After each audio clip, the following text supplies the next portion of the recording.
जय जगन्नाथ बंधु माने आपण माने तो समस्ते विश्व प्रसिद्ध पुरी रथयात्रा विषय निश्चित भाव जानिथिबे जहा प्रति वर्ष आषाढ़ मास शुक्ल पक्ष द्वितीय तिथि अनुष्ठित होइथाए। किंतु कोन आपण केबे भाबिचंती रथयात्रा परे रथ गुड़िकर कोन हुए कहीं केउ कालरू रथयात्रा होई आसुची तेबे एते सब रथ रहुची कोठी तेबे आसंतु जानिबा एही वीडियो रे। तीनोटी रथर निर्माण कार्य अक्षय तृतीय ठारू आरंभ होता है। प्राय 2 मास अक्लांत परिश्रम पर रथ निर्माण कार्य शेष होता है। रथ निर्माण कार्य प्रतिवर्ष निर्दिष्ट नीति नियम अनुष्ठित होता है। रथयात्रा दिन महाप्रभु श्री जगन्नाथ भाई बलभद्र और भौणी देवी सुभद्रा तीनोटी सुसज्जित रथरे विजय करी गुंडीचा मंदिर को जाइथांती। गुंडीचा हेउछंती श्रीमंदिर निर्माण करिथिबा राजा इंद्रद्युम्नकर पत्नी।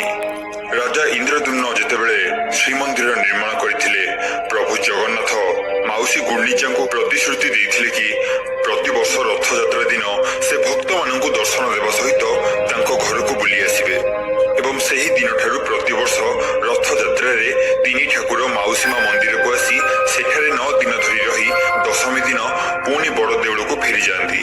हेले आपण माने भाबुथिबे जे प्रतिवर्ष नुआ करी तैयारी हेउथिबा रथ गुड़िकर रथयात्रा परे कोन हुए। गुंडीचा मंदिररू तीनी रथ श्रीमंदिर को आसीबा परे श्रीक्षेत्र रे नीलाद्री विजय नीति करा जायथाय आ तीनी ठाकुर रत्न सिंहासन को जाइथांती। तापरे परंपरा अनुसार पूजा विधि करी आरंभ हुए रथ भंगा कार्यक्रम। प्रतिवर्ष रथयात्रा परे श्रावण मासरे रथ भंगा कार्यक्रम आरंभ होइथाय। प्रथमे भंगा होइथाय देवी सुभद्रांक रथ, तापरे प्रभु बलभद्रंक तालध्वज रथ और शेष प्रभु जगन्नाथंकर नंदीघोष रथ को भंगा जाइथाय। ए कार्य पाखापाखि 12 दिन धरि चले। केवल श्रीमंदिर भोई सेवक माने ही ए भंगा कार्य को संपादन करिथांती। भोई सेवक मानकर मुख्य रवि भोई ए कार्यर दायित्व नैथांती।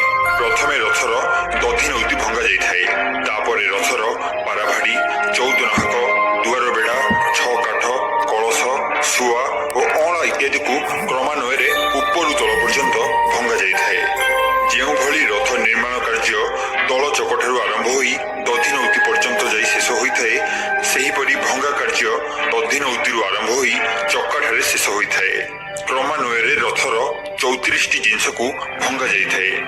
प्रतिवर्ष रथर भंगा जाइथिबा चक, कणकुज, अश्व, प्रभा और सिंहासन को गुंडीचा मंदिर पाखक नहीं भक्त मानक मध्यरे नीलाम कर जाइथाय, जहा फल साधारण भक्त माने एहा पाइथांती। एहा श्रीमंदिर प्रशासनर तत्वावधान रे होइथाय। रथरु बाहरिथिबा काठ गुड़िक श्रीमंदिर रोषैशाला को नहीं रंधन कार्य पई लगा जाइथाय। रथर अन्य अंश गुड़िक जगन्नाथ बल्लभ मठरे रखा जाइथाय। एही मठटी जगन्नाथ मंदिर ठारू पाखापाखि 300 ରୁ 500 मीटर मध्यरे अवस्थित। रथरु भंगा जाइथिबा सुआ और सारथी को नवकलपर समय तीनी ठाकुरंक सह समाधि दिया जाए। एही भंगा कार्य को सुरुखुरे सारिबा पई श्रीमंदिर प्रशासन तरफरु ट्रेनर व्यवस्था मध्य करा जाइथाय। एही भली श्रीमंदिर सेवायत और मंदिर प्रशासन उद्यम रे रथयात्रा और परे रथ भंगा कार्यक्रम संपादित होइथाय। तेबे बंधु माने आज पई भिडियोटी एतिकी थिला। ए भिडियोटी आपण मानकु केमिति लागला हमकु कमेंट सेक्शन रे लिखि जणांतु और भिडियोटी भल लागिथिले भिडियोटी को लाइक करबा सहित निज सांग मानक सहित शेयर करबा को भूलंतु नाही। तेबे देखाबा आगामी अध्याय रे एमिति किछि नवा भिडियो सहित।